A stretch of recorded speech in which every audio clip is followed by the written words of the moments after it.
Friends, நம்ம இப்போ பாஸ்மதி அரிசியில் வந்து பிரியாணி, சிக்கன் பிரியாணி நம்ம செய்ய போகிறோம். அதுக்கு 3 பேர் சாப்பிட்ற அளவுக்கு நம்ம அரிசி ஊற வைக்கணும். அதுக்கு வந்து இந்த அளவு டம்ளரில் 2 கிளாஸ் போட போகிறோம். இதுதான் மெஷர்மெண்ட் பண்ணுற டம்ளர். வெட்டி ஊற வச்சிருக்கேன். இது வந்து 2வது டம்ளர். இது வந்து 20 மினிட்ஸ் தண்ணியில் நம்ம ஊற வைக்கணும். ஓகேங்க. சிக்கன் பிரியாணிக்கு 2 பெரிய சைஸ் வெங்காயம், ஒரு சின்ன சைஸ் வெங்காயம் எடுத்துருக்கோம். இதை வந்து நீல வாக்கில் ஸ்லைஸ் பண்ணி எடுத்துக்கணும். தக்காளி வந்து 3 நம்பர். மசாலா பொருள் வந்து ஃபஸ்ட்டு பட்டை, மராத்தி மொக்கு, லவங்கப்பூ, ஏலக்காய், சோம்பு, பிரிஞ்சி இலை 2 நம்பர். இது நான் புதுசாக இருக்கு. மராத்தி மொக்கு வாசனையாக இருக்கும். கம்பல்சரி போடணுமா? போட்டால் வாசனையாக இருக்கும். பச்சை மிளகா 3 கீரி போட்டுக்கணும். இஞ்சி பூண்டு பேஸ்ட்டு 2 ஸ்பூன் போட்டால் போதும். மற்ற மசாலா தூள்லாம் நான் செய்யும் போது உங்களுக்கு காமிக்கிறேன். 2 கை கொத்தமல்லி, 1 கை. இப்போ வந்து மேரினேட் பண்ணி நம்ம சிக்கன் பிரியாணியில் போட போகிறோம். அதுக்கு 1/4 கிலோ சிக்கன் எடுத்துருக்கோம்.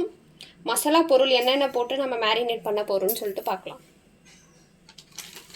ஃபஸ்ட்டு சிக்கன் வாங்கி வந்ததும் நீங்கள் மஞ்சள்தூள் போட்டு வாஷ் பண்ணி வச்சுக்கிட்டிங்கன்னா அந்த ஸ்மெல் வந்து வராது, கொஞ்சம் நல்லாயிருக்கும் சாப்பிட்றதுக்கு. ஸோ இதுக்கு வந்து ஃபஸ்ட்டு 1/2 ஸ்பூன் சில்லி பவுடர்,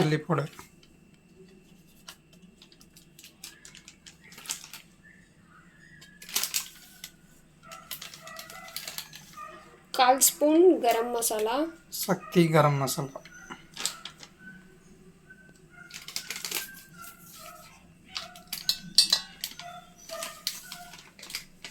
1/4 ஸ்பூனோட கம்மியாக வந்து பெப்பர்,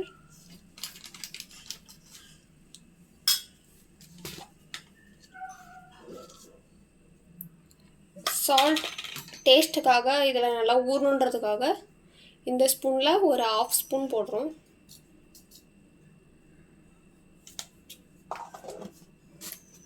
நெக்ஸ்ட்டு தயிர், சாஃப்ட்னஸ்க்காக நம்ம தயிர் ஆட் பண்ணுறோம்.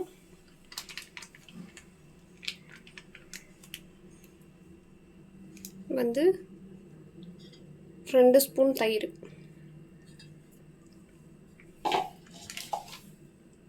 இதை வந்து நல்லா கையில் மேரினேட் பண்ணிக்கோங்க.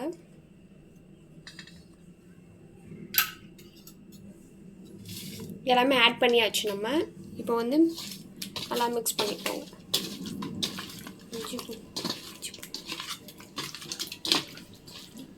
பூண்டு வந்து ஒரு 1/4 ஸ்பூன் போட்டுக்கலாம். நல்லா ஊறிச்சுன்னா அந்த ஸ்மெல்லோட நல்லாயிருக்கும். அதனால்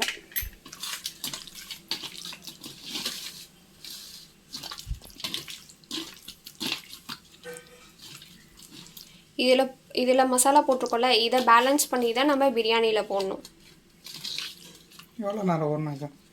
இது ஒரு 1/4 மணி நேரம் ஊறிச்சுன்னா நல்லாயிருக்கும். மசாலா உள்ளே இறங்கிச்சுன்னா நம்ம பிரியாணி செய்யலாம்.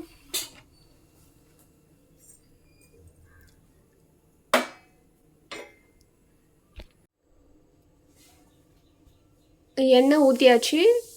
இதில் வந்து 2 குழி கரண்டி எண்ணெய் ஊற்றிருக்கோம். இப்போ வந்து இதில் வந்து கொஞ்சம் நெய் ஆட் பண்ணிக்கலாம்.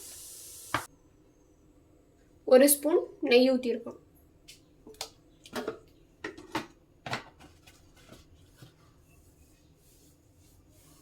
பேன் நல்லா சூடாக இருக்குது. எண்ணெய் நெய் வந்து ஒன்றாயிடுச்சு. இப்போ வந்து நம்ம மசாலா பொருள் ஆட் பண்ணிக்கலாம். பட்டை எல்லாமே வந்து நம்ம ஆட் பண்ணிக்கலாம்.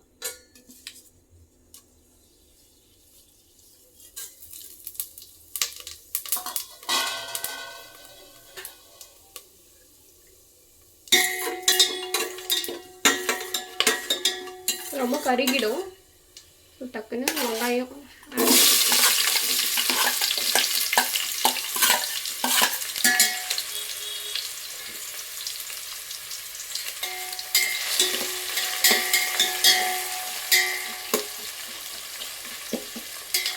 பீஸாக கட் பண்ணிக்கோங்க. ஆட் பண்ணிக்கலாம்.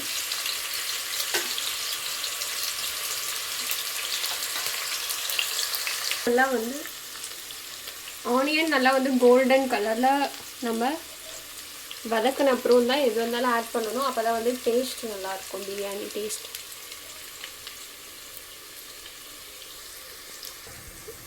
இப்போ நான் ஒரு டிப்ஸு சொல்ல போகிறேன். என்னென்னா, இப்போ வந்து ஆனியன் வந்து வதங்கிறதுக்கு உப்பு ஆட் பண்ணுவோம். அட் த சேம் டைம் இது வந்து இஞ்சி பூண்டு பேஸ்ட் போடும்போது நம்மளுக்கு அடி பிடிக்காமல் இருக்கிறதுக்கும் நம்ம உப்பு ஆட் பண்ணோன்னா அடி பிடிக்காது. ஓகேங்களா? சிக்கன் மேரினேட் பண்ணும்போது நம்ம அதில் வந்து ஒரு 1/2 ஸ்பூன் ஆட் பண்ணியிருக்கோம். இதில் வந்து 1.5 ஸ்பூன் ஆட் பண்ணால் போதும்.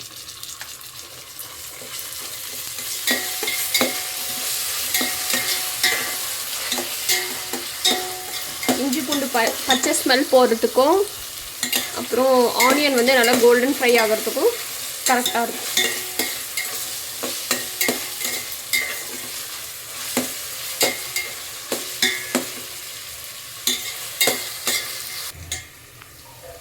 ஆனியன் வந்து கோல்டன் ஃப்ரை ஆகிடுச்சு. இப்போ வந்து நம்ம நெக்ஸ்ட்டு தக்காளி ஆட் பண்ணிக்கலாம்.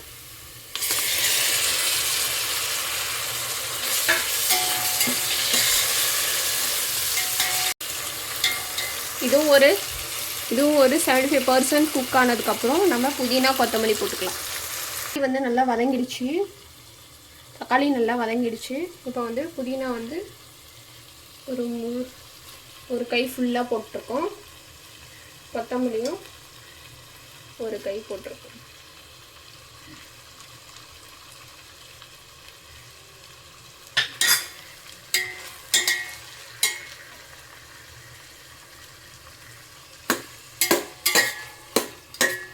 மல்லி வந்து போட்டு ஓரளவுக்கு நல்லா வதங்கிடுச்சு. ரொம்ப கலர் மாறுற அளவுக்கு வதங்கக்கூடாது. இப்போ வந்து நம்ம மேரினேட் பண்ண சிக்கன் வந்து நம்ம ஆட் பண்ணிக்கலாம்.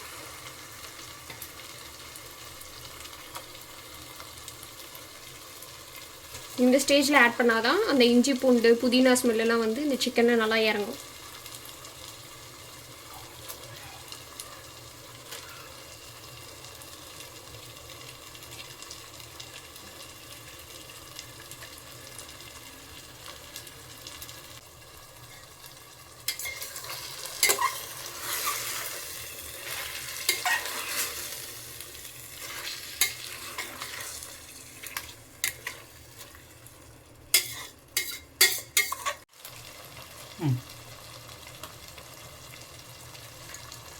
சிக்கன் வந்து ஒரு 30% குக் ஆகிடுச்சு. இப்போ வந்து நம்ம மசாலா ஆட் பண்ணிக்கலாம். மேரினேட் பண்ணும்போது ஒரு 3/4 ஸ்பூன் ஆட் பண்ணோம். இப்போ வந்து 1.5 ஸ்பூன் ஆட் பண்ணிக்கலாம். நம்ம வேறு எந்த சில்லி பவுடர் ஆட் பண்ண போதில்லை, இதுதான். ஸோ 1.5 ஸ்பூன் ஆட் பண்ணிக்கலாம். பெப்பர் போட்டுட்டோம், ஆனால் பெப்பர் வேண்டாம். கரம் மசாலா,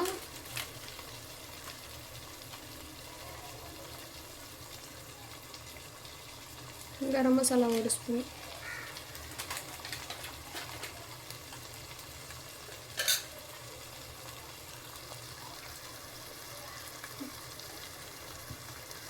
மல்லித்தூள் வந்து காரம் பேலன்ஸ் பண்ணுறதுக்காக போட்டுருவோம். இது வந்து ஒரு 1.5 ஸ்பூன் போட்டுக்கலாம். இது மேரினேட் பண்ணும்போது போடணுன்னு அவசியம் இல்லை.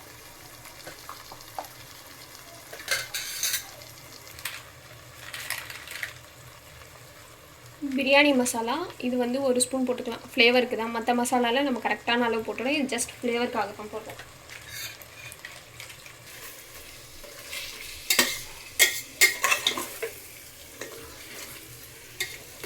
இப்போ வாங்கணும்.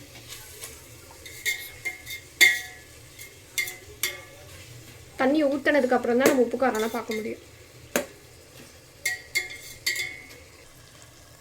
இப்போ வந்து எண்ணெய் பிரிஞ்சு வந்துடுச்சு. நம்ம ஆல்ரெடி மேரினேட் பண்ணும்போது 2 ஸ்பூன் ஊற்றிட்டோம். இப்போ ஒரு ஸ்பூன் ஊற்றினா போதும்.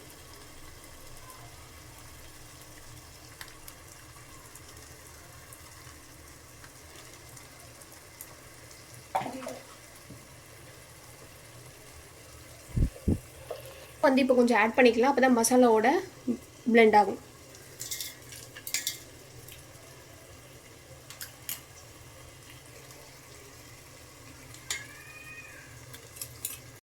நம்ம வந்து 2 கிளாஸ் அரிசி எடுத்திருக்கோம், பாஸ்மதி அரிசி.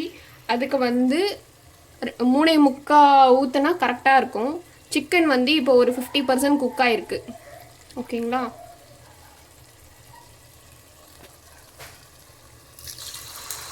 ஒன்று,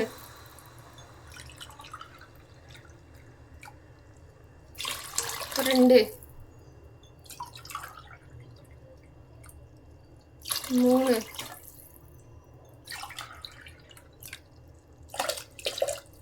3/4.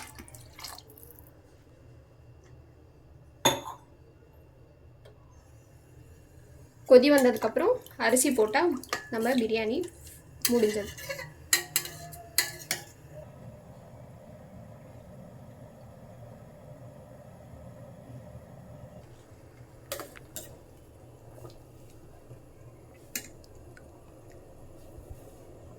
நல்லா கொதி வந்துடுச்சு. இப்போ உப்பு காரம் பார்த்துட்டு அரிசி போட்டுடலாம்.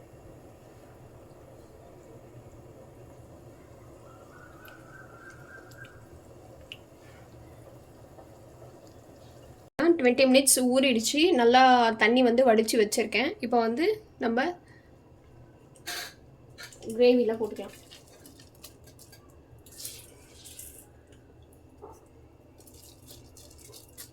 அரிசி போட்டப்பறம் நிறைய மிக்ஸ் பண்ணக்கூடாது. ஸோ போடும் போதே வந்து நல்லா பிரித்து போட்டுக்கோங்க.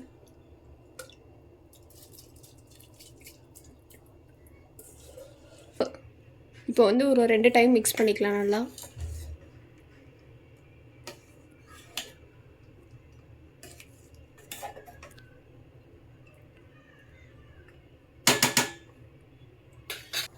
இப்போ வந்து மீடியம் ஃப்ளேமில் வச்சு லிட்டு போட்டு முடிக்கலாம். எவ்வளோ நேரமா? ஒரு 5 மினிட்ஸ். இப்போ லாஸ்ட்டாக வந்து ஒரு 1/4 ஸ்பூன் நெய் ஊற்றிக்கலாம். இது வாசனைக்காக தான் ஊற்றுறோம். அப்புறம் ஒரு 4 இலை புதினா, இதுவும் வாசனைக்காக தான் போடுறோம். அவ்வளோதான். இப்போ வந்து தம் வச்சிடலாம். எவ்வளோ நேரம் தம் வைக்கணும்? இது ஒரு 10 மினிட்ஸ் வைக்கலாம். இப்போ வந்து அரிசியும் தண்ணியும் சமபாகமாக வந்துடுச்சு. இப்போ வந்து தம் வச்சிடலாம் நம்ம. மீடியம் ஃப்ளேமில் ஒரு 10 மினிட்ஸ் வந்து தம் வந்து எடுத்து பார்க்கலாம். பார்க்கும்போதே தெரியும் ரைஸ் வந்து நல்லா வெந்து எல்லாமே வந்து பிரிஞ்சு தனித்தனியாக இருக்குது. சிக்கனும் வந்து நல்லா வெந்திருக்கு. இப்போ வந்து சர்வ் பண்ண வேண்டியது.